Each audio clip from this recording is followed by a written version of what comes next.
إن الحمد لله نحمده ونستعينه ونستغفره ونعوذ بالله من شرور أنفسنا ومن سيئات أعمالنا من يهده الله فلا مضل له ومن يضلل فلا هادي له وأشهد أن لا إله إلا الله وحده لا شريك له وأشهد أن محمدا عبده ورسوله أما بعد فإن خير الحديث كتاب الله وخير الهدي هدي محمد صلى الله عليه وسلم وشر الأمور محدثاتها وكل محدثة بدعة وكل بدعة ضلالة وكل ضلالة في النار.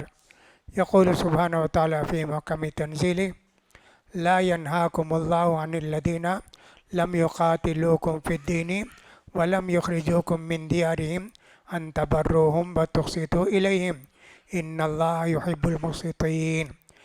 إنما ينهاكم الله عن الذين قاتلوكم في الدين وأخرجوكم من دياركم وظاهروا على إخراجكم أن تولوهم ومن يتولهم منكم فأولئك هم الظالمون. وقال رسول الله صلى الله عليه وسلم: إن ربكم واحد وإن أباكم واحد آدم خلق من تراب لا فضل لعجمي على عربي ولا لعربي على عجمي ولا لأسود على أبيض ولا لأسود على أبيض. حاضرین جمعہ اور خواتین اسلام، خطبہ مسنونہ کے بعد میں نے سورہ ممتحنہ کی آیت نمبر 8 اور 9 تلاوت کی اور اس کے بعد ایک حدیث بھی پڑھ کر سنائی۔ آیت کے اندر اللہ فرماتے ہیں: اللہ تم کو ان کافروں کے ساتھ اچھے تعلق رکھنے سے منع نہیں کرتا جنہوں نے تم کو اپنے گھروں سے نہیں نکالا اور ان گھروں سے نکالنے میں تمہاری مدد نہیں کی۔ انصاف کرو، اللہ تعالیٰ انصاف والوں کو پسند کرتا ہے۔ ہاں، اللہ تعالیٰ اللہ تعالیٰ تم کو ان لوگوں سے منع کرتا ہے جنہوں نے کہ تم کو تمہارے گھروں سے نکالا اور تمہارے ساتھ دین کے واسطے لڑے اور تمہارے نکالنے میں مدد کیے، ان سے دوستی نہیں کرنا۔ جو بھی ان کے ساتھ اچھے تعلقات رکھ کے دوستی کرے گا وہ تو ظالم ہے۔ نبی کریم صلی اللہ علیہ وسلم نے حجۃ الوداع کے موقع پر فرمایا: لوگو، تمہارا رب ایک ہے، تمہارے باپ بھی ایک ہیں۔ کسی گورے کو کالے پر اور کسی کالے کو گورے پر کوئی فضیلت نہیں، اور اسی طرح کسی عربی کو کسی عجمی پر اور کسی عجمی کو کسی عربی پر کوئی فضیلت نہیں الا بالتقویٰ، تقویٰ ہو تو وہ سب سے بلند ہے۔ تو یہ آیت کا اور حدیث کا ترجمہ ہوا۔ اس وقت ملک کے اندر جو کچھ حالات ہیں سب اچھی طرح ان کو جانتے ہیں، چونکہ ہمارا واسطہ ایسے لوگوں سے نہیں پڑتا جو کہ انتہائی ظالم ہیں اور انتہائی خبیث اور انتہائی بے رحم لوگ ہیں، ان سے واسطہ ہم کو نہیں پڑتا۔ یہاں جنوب میں تمل ناڈو ہو یا آندھرا ہو، کرناٹکا ہو، اس وقت یہاں سب ویسی صورتحال نہیں ہے، لیکن یو پی وغیرہ کے اندر انتہائی خراب حالت ہے مسلمانوں کی۔ اس کی کیا کیا وجہ ہو سکتی ہے؟ بہت ساری وجہ ہو سکتی ہے اس کی۔ ابھی تو 22 جنوری کو ایک مندر کا افتتاح ہونے والا ہے، اس کے بعد کیا فساد ہوگا، کیا کچھ ہوگا، اللہ بہتر جانتا ہے۔ لوگ تو کچھ افتتاح کی تیاری میں ہیں اور کچھ لوگ مسلمانوں کو قتل کرنے اور ان کو دھمکی دینے میں لگے ہوئے ہیں۔ کیا ہوگا اللہ بہتر جانتا ہے، لیکن اللہ سے دعا کرتے رہنا چاہیے، اللہ یہ معاملہ خیر و خوبی کے ساتھ گزار دے، مسلمانوں کو تکلیف سے، پریشانیوں سے اور ظالموں کے ظلم سے بچا، یہ دعا کرتے رہنا چاہیے۔ بہت کم دن رہ گئے ہیں، 17 دن صرف رہ گئے ہیں، اس کے لیے کیا کیا ہوگا اللہ بہتر جانتا ہے۔ انہی کے اندر آپس میں لڑائی اختلاف ہونے لگے ہیں، کس کو دعوت دینا کس کو دعوت نہیں دینا۔ اور صاحب یہ آدمی کون ہوتا ہے؟ مندر کا افتتاح کرنے والا۔ یہاں تو رام کے نام پر مندر بنا ہے، تو سیتا کے لیے بیوی کے لیے رام کتنے سال جنگل میں گزارے، یہ تو بیوی کو چھوڑ کے رکھا ہے۔ ایسا آدمی کیسے بنائے گا افتتاح کرے گا مندر کا؟ اگر یہ مندر کا افتتاح کرے گا یہاں بھی لڑائی فساد ہوگا، ایسے بہت سارے لوگ ان کے تعلق سے کہتے ہیں۔ یہ سال آیا تو شروع سے ہم دیکھتے ہیں سب مسلسل پریشانیاں آ رہی ہیں۔ اب جو سال گزرا آخر میں یہاں کتنی پریشانیاں ہوئی، اور ادھر تنکاسی وغیرہ کے اندر کتنی بارشیں ہوئی، کیا کیا تباہی مچی۔ لیکن ہمارا سال شروع ہوتے ہی جاپان میں کتنا بڑا زلزلہ آیا، کتنے لوگ مارے گئے، کتنی عمارتیں تباہ و برباد ہو گئیں۔ یہ ایک طرف یہ ہوا، اور دوسری طرف یہ بھی ہم نے دیکھا ایران کے اندر اتنا بڑا بم کا دھماکہ ہوا، اور بہت سارے لوگ 100 سے زیادہ لوگ مارے گئے، اور 170 سے زیادہ لوگ زخمی ہوئے۔ بہت بڑا حادثہ ہے۔ تو یہ ایران کا واقعہ ہے۔ اسی طرح ہم نے دیکھا اسرائیل اور حماس کی جو جنگ چل رہی ہے، تو اسرائیل نے نشانہ لگا کے وہاں جو حماس کے نائب صدر تھے صالح العروری، ان کو جو ہے لبنان میں گھس کے ان کی بلڈنگ پر مارے، وہ بھی ختم ہو گئے، اور ان کے ساتھ اور 6 آدمی مارے گئے۔ یہ بھی بہت بڑا حادثہ ہے۔ انتقامی جذبہ حماس کے اندر اور زیادہ ہو گیا۔ مسلمان کی تمنا کیا ہوتی ہے جی؟ اس صالح کی ماں نے بھی بہن نے بھی کہا میرے بھائی کی میرے بیٹے کی تمنا تھی اللہ مجھے شہادت کی موت نصیب کرے۔ الحمدللہ میرے بیٹے کو اور بہن نے کہا میرے بھائی کو شہادت کی موت نصیب ہو گئی۔ ایسے ان لوگوں کی ہمتیں ہیں، اور اللہ کے راستے میں جان دینے کے لیے وہ لوگ تیار رہتے ہیں۔ بہرحال جو کچھ ہوا ہو رہا ہے، اور کیا ہوگا اللہ کو بہتر جانتا ہے۔ ہمارے ملک میں خاص کر تمل ناڈو وغیرہ کے اندر یہ کیوں اس طرح لڑائی جھگڑے نہیں ہیں، مار پیٹ نہیں ہیں، اس طرح کی باتیں کیوں نہیں ہیں؟ یہاں اصل میں شروع سے مسلمان بھی اور دوسرے لوگ بھی مل جل کر رہتے ہیں، ایک دوسرے کی عزت کرتے ہیں، ایک دوسرے کا احترام کرتے ہیں، کسی کا بائی کاٹ نہیں کرتے ہیں۔ البتہ سیلم ایروڈ وغیرہ کے اندر جو برہمن رہتے ہیں، اگر کوئی دلت ان کے کنویں سے پانی نکال لیا تو بہت مارتے اس کو، کنویں کے پاس باندھ کے تو دلت ہے تو کیسا آیا کیسا پانی نکالا۔ یہ سیلم کے اندر بھی ہوا، ایروڈ کے اندر بھی ہوا، لیکن مسلمانوں کے ساتھ کبھی ایسا نہیں ہوا۔ مسلمانوں کے گھروں میں کام کرنے والے کتنے دلت ہیں، عورتیں بھی ہیں، مرد لوگ بھی ہیں، کوئی فرق نہیں کرتے۔ یہ نہیں کرتے کہ تو وہاں چپل نکال کر آ، تو دھیڑ ہے تو دور جا، ویسا نہیں ہے، مل جل کر رہتے ہیں۔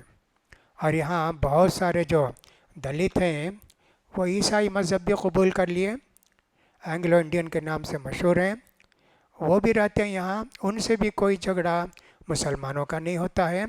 اس لیے یہاں مسلمانوں کے خلاف کچھ بھی کوئی نہیں کر سکا، اور کر بھی نہیں سکتا جب تک کہ مل جل کر رہیں گے، آپس میں ایک دوسرے کے ساتھ مودت اور سب آپس میں ایک دوسرے کے ساتھ تعلق رکھیں گے، بہت ٹھیک رہے گا۔ بہت ساری مسلمانوں کے دکان میں ہندو خریدتے، اور ہندوؤں کی دکان میں بہت سارے مسلمان خریدتے۔ یہ نہیں سے دیکھتے یہ مسلمان ہے اس کی دکان میں لینا، یہ ہندو ہے اس کی دکان میں نہیں لینا۔ اسی طرح ہندو بھی کبھی نہیں سوچتے یہ مسلمان کی دکان ہے اس کے دکان میں نہیں لینا، اور صاحب ہمارا جو بھائی ہے ہندو اس کی دکان میں لینا، ایسے کوئی بات یہاں نہیں ہے۔ شہر میں ہو بہت دوسری بستیوں میں ہو کتنی محبت اور پیار سے رہتے ہیں۔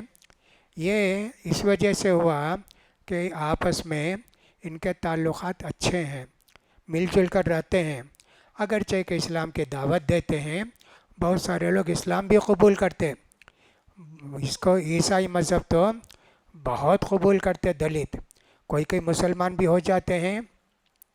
نارتھ کے اندر یو پی ہو، بہار ہو، جھارکھنڈ ہو، ایسی جتنی جگہ راجستھان، کوئی بھی ایک آدمی اسلام قبول کیا تو اس کو مار مار کے ختم کر دیتے ہیں۔ کوئی عورت یا لڑکی قبول کی تو اس کو کتنا مارتے ہیں، مارتے ہیں اتنا کہ سب مر جائے، پھر زندہ ہی نہ رہے تاکہ دوسرے لوگ کوئی اسلام قبول نہ کریں۔ ہمارے دین کی جو تعلیمات ہیں اس کو پھیلانے کی ضرورت ہے، اس کو بتانے کی ضرورت ہے، یہ کیا ہے اسلام، تمہاری کتنی قدر ہے اللہ کے پاس، تم سب آدم کے بیٹے ہو، ہمارے یہاں ذات وغیرہ کچھ بھی نہیں ہے، ہمارے یہاں ذات وغیرہ کچھ بھی نہیں ہے۔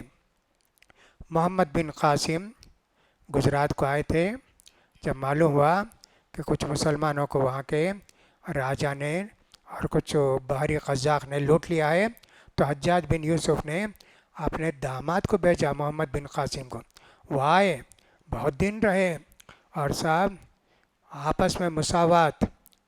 جب وہ جانے لگے وہاں کے سارے لوگ رونے لگے، مت جاؤ مت جاؤ، ہم نے کبھی زندگی میں سے دیکھا بھی نہیں، اور ہمارے بچے بھی نہیں دیکھے، ہم بھی نہیں دیکھے، مساوات تمہارے اندر کتنی ہے، ہم لوگ تم کتنی عزت دیے، اسلام قبول نہیں کیے، لیکن کتنی قدر کی وہ، اس لیے کہ اسلام کے اندر ذات پات نہیں ہے، اسلام کے اندر ذات پات نہیں ہے۔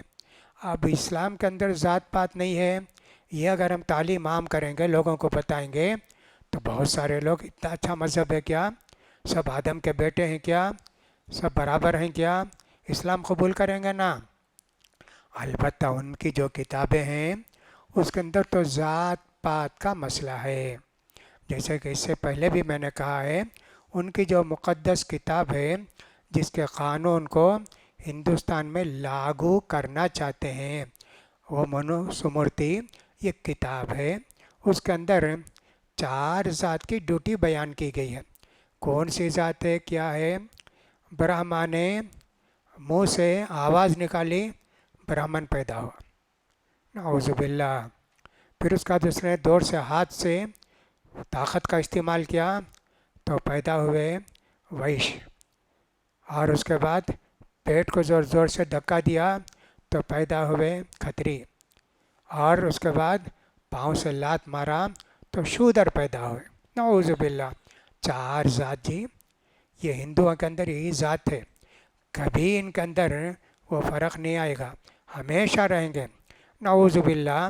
آج بھی اگر کوئی مسلمان نعوذ باللہ ہندو بننا چاہے، اس کی الگ ذات معلوم نہیں نا، یہ برہمن ہے، کھتری ہے، ویش ہے، شودر ہے، اس لیے اس کی ذات نہیں ملا ہی نہیں سکتے۔ قریب قریب یہودیوں کا بھی ایسے ہے، کوئی یہودی نہیں بن سکتا، عیسائی بن سکتا، یہودی نہیں بن سکتا، ان کی ذات ہے، اسی میں سے یہودی بنیں گے، کالے ہو گورے ہوں سب ایک ہی ہے ان کے پاس۔ تو اس کے اندر برہمن کو بتایا گیا کہ برہمن کا کام یہ ہے، جو راجا ہوگا اس کو مشورہ دینا، راجا بغیر برہمن کے کوئی بھی کام نہیں کر سکتا، مشورے کے، اس سے مشورہ کرنا، وہ جو مشورہ دے گا اسی پر عمل کرنا، یہ ان کے اندر ایسا لکھا ہوا ہے۔ اور برہمن سب سے اونچی ذات، جتنے مندر ہوں گے بڑے بڑے، ان سب کا جو بڑا پجاری ہوگا وہ برہمن ہی ہوگا، دوسرا نہیں ہو سکتا۔ تو دین اور ہم نے لڑائی بھاشا بھی کرنا چاہے تو برہمن سے مشورہ لے گا، اور یہ جو ہوں گے کھتری، ان کا کام یہ ہے لڑنا دشمنوں سے، طاقت نہ ہاتھ میں طاقت ہے، ان کا یہ کام ہوگا۔ ویش کھیتی باڑی کرنا، ان کا کام یہی ہے، دوسرا پیشہ نہیں استعمال کر سکتے، اختیار کر سکتے، وہ اسی پیشے میں رہنا۔ اور شودر جس کو ہم دلت کہتے ہیں، دھیڑ کہتے ہیں، ان کی ذات کا مسئلہ یہ ہے کہ صاحب وہ برہمن کے سامنے آنا نہیں، برہمن کے محلے سے گزرنا نہیں، اگر کبھی گزرا بہت ماریں گے، چپل نہیں پہننا، شودر جو ہوتا ہے چپل نہیں پہننا، چپل پہنے گا تو اس کو سزا دیں گے۔ مجھے بچپن میں یاد ہے کہ عمر آباد کے اندر بھی ایک بڑا آدمی تھا، وہ جب نکلتا تھا اس خاص جگہ سے تو چپل نکال کے چل کے آتا تھا، وہ جگہ ختم ہونے کے بعد چپل پہن کے جاتا تھا۔ بعض میں وہاں پنچایت بورڈ کا صدر بھی بنا ہوا، اس کو معلوم نہیں کہ مسلمانوں میں ایسا نہیں ہے، وہ اتنا کرتا تھا۔ ایسی ساری باتیں ہم نے بچپن میں دیکھی۔ تو یہی ہندوستان کے اندر بھی یہ جو حکومت ابھی ہے یہ چاہتی ہے کہ منوسمرتی کے قانون لاگو کرے، ذات پات کا حساب کرے۔ یہاں تو ذات پات کچھ نہیں ہے، سناترم دھرم کیا ہے اس کو کیا معلوم، اس پر جو ہے کچھ بھی کہتے ہیں، یہ چار ذات لانے کا مسئلہ ہے۔ تو ہمارے دین جو ہے اتنا وسیع دین ہے اور اتنا بہترین دین ہے، ہمارا فرض بنتا ہے اس تعلقات کو ہم باقی رکھیں، ان تعلقات کو باقی رکھیں۔ کبھی ایسا بھی نہیں، ہم نے دیکھا تھا بچپن میں کہ جو شودر ہوتے ہیں وہ آتے تھے چائے پینے کے لیے سویرے، تو کیا کرتے تھے، ایک دیوار رہتی تھی اس میں 5-6 گلاس رکھتے تھے، اس میں چائے ڈال کر شودر کو دیتے، جو دلت دھیڑ کہتے ہیں ان کو دیتے۔ وہ بھی ایک آنا چائے اس زمانے میں، وہ بھی ایک آنا، ہوٹل کے اندر نہیں بیٹھ سکتا تھا وہ، باہر کھڑ کے پی کے گلاس دھو کے وہی رکھنا، اس کا گلاس بھی نہیں چھوتے تھے، اس کا گلاس بھی نہیں چھوتے تھے۔ یہ ہم نے اپنے بچپن میں دیکھا، لیکن الحمدللہ بہت فرق آ گیا، اب ویسا نہیں ہے۔ وہ دلت ہو کہ کوئی بھی ہو، لیکن باقاعدہ ہوٹل میں جاتا ہے، بیٹھتا ہے، کھاتا ہے، دوسرا نفرت بھی نہیں کر سکتا اس سے، اگر کرے گا تو مجرم ہوگا۔ تو ایسے اچھا تعلقات ہمارے ان کے ساتھ تھے، وہ کوئی بھی ذات کے ہوں، وہ برہمن ذات کا ہو، وہ چاہے شودر ہو، چاہے کھتری ہو، چاہے ویش ہو، جو بھی ہو۔ ایک ایک ذات کے اندر کتنی ذاتیں ہیں۔ شودر جو سب سے نیچی ذات ہے اس کے اندر دھوبی ہے، حجام ہے، یہ ساری ذات اسی میں آتے ہیں۔ ان لوگوں کے یہاں ایسا ہے۔ الحمدللہ یہ اللہ کی مہربانی ہے کہ صاحب مسلمانوں میں ذات برادری ہماری طرف نہیں ہے۔ حیدرآباد میں اور صاحب یہاں تمل ناڈو وغیرہ کے اندر نہیں ہے۔ نعوذ باللہ یو پی کے اندر یہ ذات برادری ہے، کیا پیشہ ہے اسی میں شادی کرنا۔ ایک آدمی سمجھو وہ بکرا کاٹتا ہے، قصائی جو بکرا کاٹتا ہے اس کی بیٹی سے ہی شادی کرنا، دوسرے سے نہیں کر سکتا، اگر کرے گا اس کو برادری سے نکال دیتے۔ مسلمان ایسے ہیں وہاں، دیکھو جن لوگوں کے ساتھ رہتے ہیں نا ان کا اثر پڑتا ہے۔ یہاں تو ایسا نہیں ہے، زیادہ سے زیادہ یہاں جو فرق پڑتا ہے لبے اور دکنی کا ہے، تمل بات کرنے والے، اردو بات کرنے والے، اتنا ہی فرق ہے۔ باقی یہاں ہمارے علاقوں میں اس طرح کی کوئی بھی سوچ نہیں ہے۔ تو یہ جو ہمارے تعلقات ہیں ان کو قائم رکھنا، ان کو آگے بڑھانا ہمارا فرض ہے، تاکہ آئندہ یہاں کے حالات ٹھیک رہیں، اور یہاں طاقت جو ظالم طاقتیں ہیں، جو مسلمان کے دشمن طاقتیں ہیں، ان کو پیر جمانے کا موقع نہ ملے۔ یہ اسی وقت ممکن ہے جب کہ ہم لوگ مل جل کر رہیں گے، ایک دوسرے کی عزت اور احترام کریں گے۔ آدم علیہ السلام سے سب پیدا ہوئے، تو پھر کیسے یہ سب ذات پات ہو گئے؟ برہما آدم تو نہیں تھے، آدم علیہ السلام سے پیدا ہو کر سارے لوگ بھائی بھائی ہیں۔ انما المؤمنون اخوۃ بھی کہا اللہ تعالیٰ نے، سارے مسلمان بھائی بھائی ہیں، یہ بھی اللہ نے کہا۔ اور اللہ کے رسول نے یہ بھی فرمایا آدم مٹی سے پیدا کیے گئے جی، اور تم سب ایک باپ کی اولاد ہو، تمہارے اندر کسی کو کوئی امتیاز نہیں، کوئی فرق نہیں، گورا کالا اور اجمی عربی سب ہمارے اسلام کے اندر برابر ہیں۔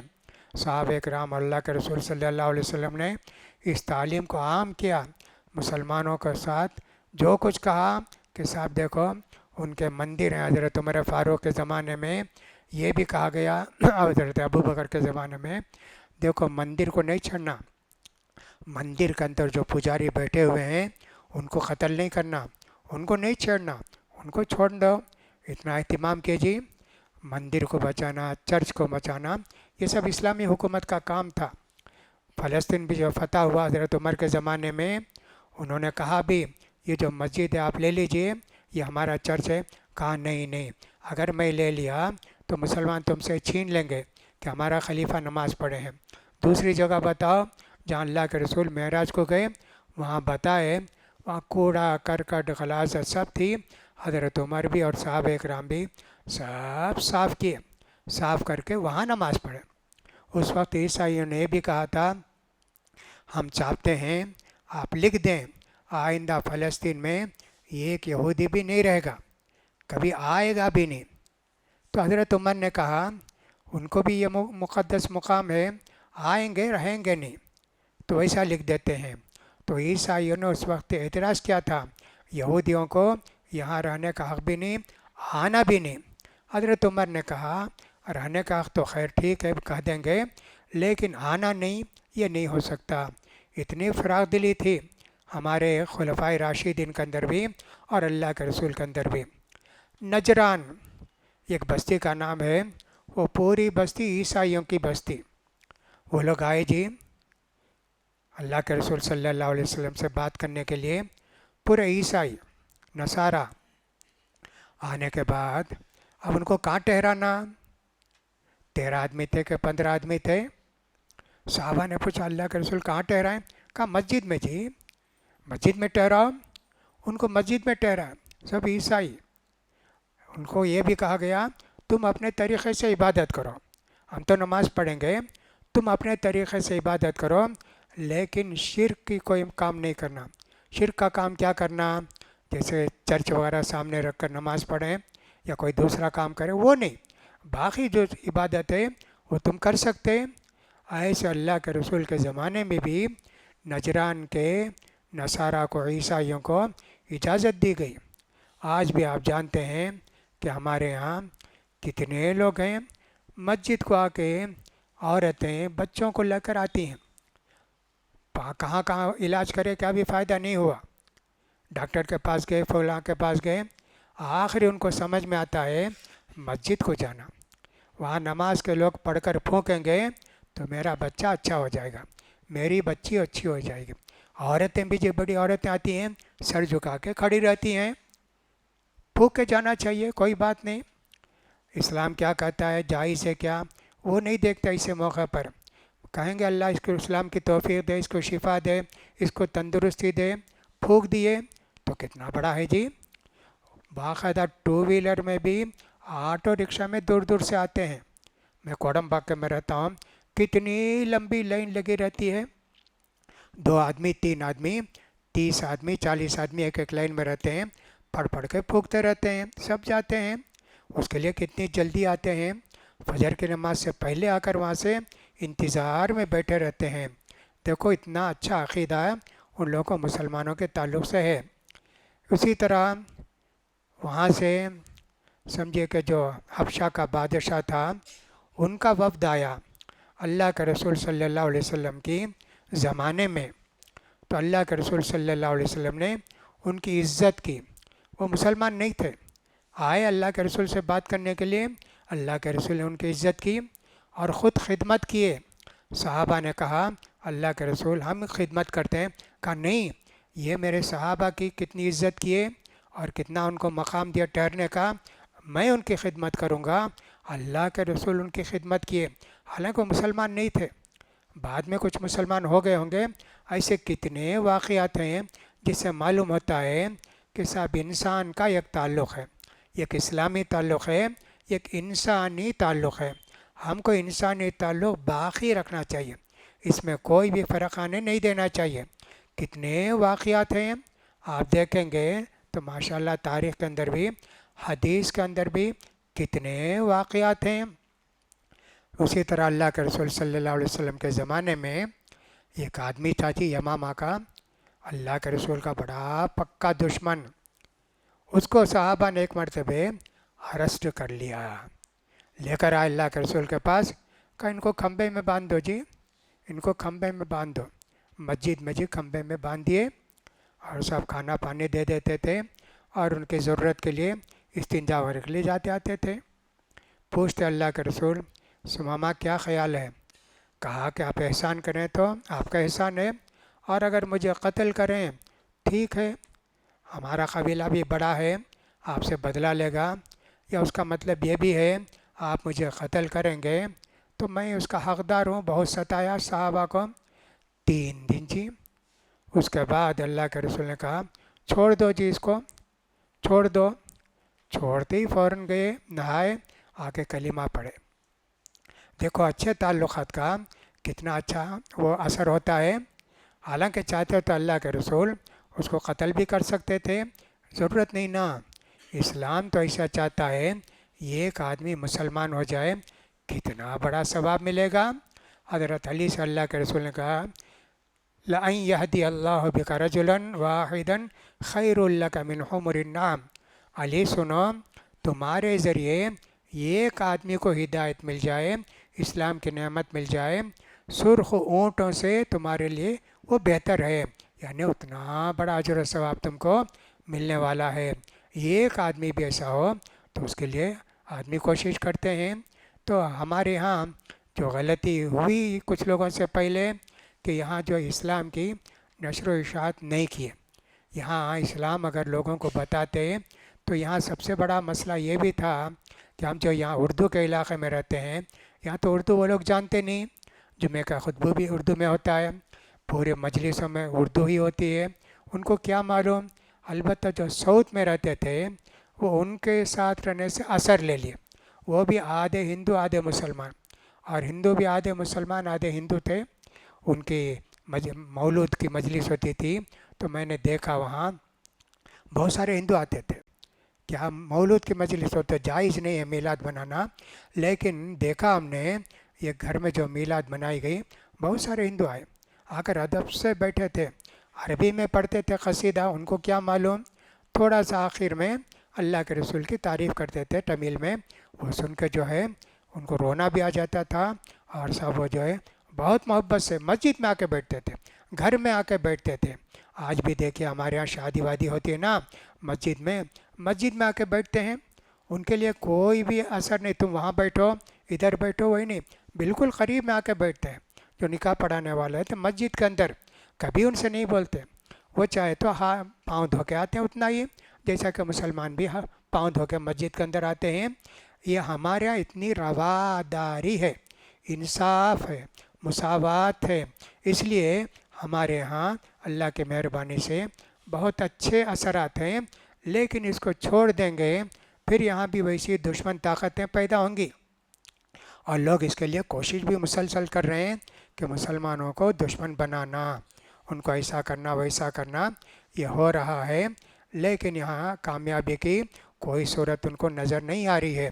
تو میرے بھائیوں، اپنے دین کی قدر کرو، اور صاحب جو لوگ آپ کے بستی میں رہتے ہیں، آپ کے محلے میں رہتے ہیں، وہ کوئی بھی ہوں، دلت ہوں ہندو ہوں، اچھے تعلقات رکھو، انسانی تعلقات رکھو، کبھی موقع ملے گا کبھی ان کو بھی دین کی باتیں بتائیں گے، ہو سکتا ہے کوئی اسلام قبول کر لیں، اچھا اتنی اچھی بات ہے کہ ہمیں کوئی بولے ہی نہیں، ہم کو معلوم ہی نہیں کہ تمہارا دین ایسا ہے، سب برابر ہیں کیا، کتنا ان کو بھی فائدہ ہوگا۔ لہٰذا ہم کو یہ تعلقات باقی رکھنا چاہیے اور اس کو مزید مستحکم کرنا چاہیے۔ اپنے گھر کی عورتوں کو بھی، اپنے بچوں کو بھی بتانا چاہیے کہ صاحب اسلام کے اندر مساوات ہے، دین کی بنیاد پر اختلاف ہو سکتا ہے، وہ چرچ کو جائیں گے اور سب مندر کو جائیں گے، ہم مسجد کو جاتے ہیں، انسان ہونے کے حیثیت سے ہم سب برابر ہیں، یہ ہم کو باقی رکھنا چاہیے۔ اللہ سے دعا ہے کہ اللہ تعالیٰ ہم سب کو اب دین کی اشاعت اور ترویج کی توفیق نصیب فرمائے، اور ہمارا جو پرامن ماحول ہے تمل ناڈو کا، اللہ تعالیٰ اس کو باقی رکھے، ظالم طاقتوں کو اس ملک کے اندر، اس اسٹیٹ کے اندر کامیاب نہ کرے، اور ان کی کوششوں کو اللہ تعالیٰ ناکام کرے۔ ہم کو توفیق دے کہ سب کے ساتھ میل جول کے ساتھ رہیں گے، اچھی برادری کے ساتھ ہم لوگ رہیں گے۔ اللہ تعالیٰ ہم سب کو اس کی توفیق نصیب فرمائے۔ اللہ تعالیٰ ظالم یہودیوں کو نیست و نابود کرے۔ اللہ تعالیٰ عیسائیوں کو بھی اور یہودیوں کے بھی جو باقاعدہ بے حساب فلسطینیوں کو، بچوں کو، عورتوں کو بم کے ذریعے قتل کرتے ہیں، اور اس وقت 22,000 سے زیادہ ختم ہو گئے ہیں فلسطینی، حماس کے لوگ نہیں۔ حماس کو ان کا سمجھے کہ ایک وہ لڑنے والا ونگ ہے، یہ تو سیدھے سادے لوگ ہیں، اور صاحب 50 پر 6,000 سے زیادہ زخمی ہیں، اور ملبے کے اندر کتنے ہزار دبے ہیں بول نہیں سکتے، ہر وقت بم گرتے رہتا ہے۔ اللہ تعالیٰ ان ظالموں کو اس دنیا میں بھی جو بدترین بدلہ دے، ان کو شکست فاش دے، اللہ تعالیٰ ان کو تباہ و برباد کر دے، اللہ تعالیٰ سب کی حفاظت فرمائے۔ اقول قولی ھذا واستغفر اللہ لی ولکم ولسائر المسلمین فاستغفروہ انہ هو الغفور الرحیم۔